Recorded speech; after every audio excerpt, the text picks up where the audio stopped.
Okay, welcome back. River Lot 2009. I'm just going to explain a little bit about the other fish and some of the problems that we've got on the River Lot.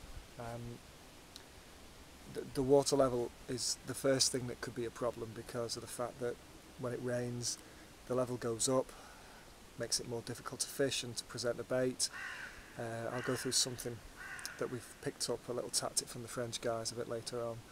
But some of the problems, you've got other boat users, so you've got zander anglers, you've got canoeists, you've got big leisure boats coming up and down the river, all of which can present a problem because they can pick your lines and they don't always see you, of course, and they don't know that you're there.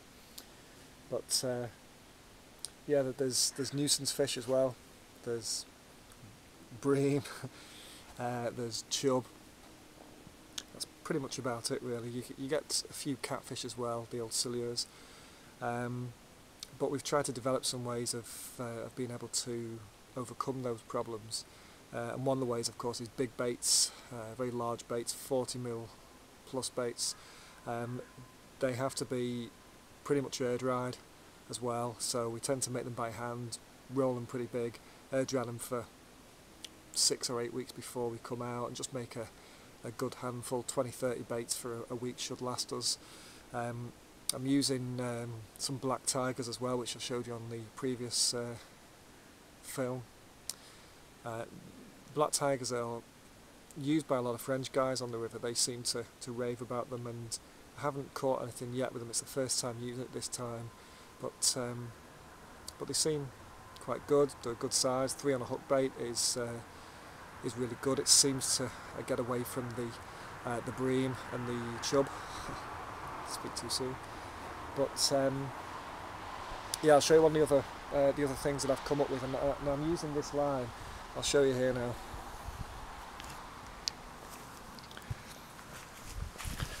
Now a lot of you guys will say, oh my God, what's he doing? Bright green line. But I'm using this line for 2 reasons really. One, because I bought it on eBay, and when it turned up it was the wrong bloody colour, and it was only £2.70 a spool compared to about £15 for the other green stuff.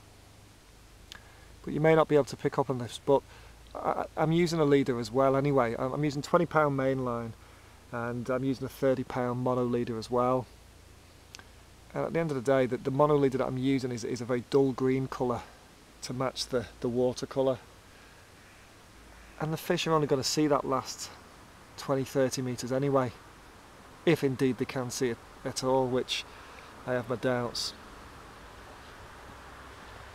But the other reason why I think it is useful is for example, the second line here that's going out into the water, which you can just about see, goes about a third of the distance, third of the way across the river out into the river. And when I've got people like zander anglers and leisure boats, canoeists, they can actually see it a lot more easily than the dull green stuff or the brown stuff. So it actually means that they can sometimes avoid the lines and go round them. So it's a highly visible line, which some people may say is a problem, but I haven't found it to put the fish off at all. Last time we came, I had as many runs as anybody else, using different, colour lines, camouflage lines, whatever, and yeah, I found it quite useful. And it's Berkeley big game, £20 bright green line, and I think it's not bad. Cheers.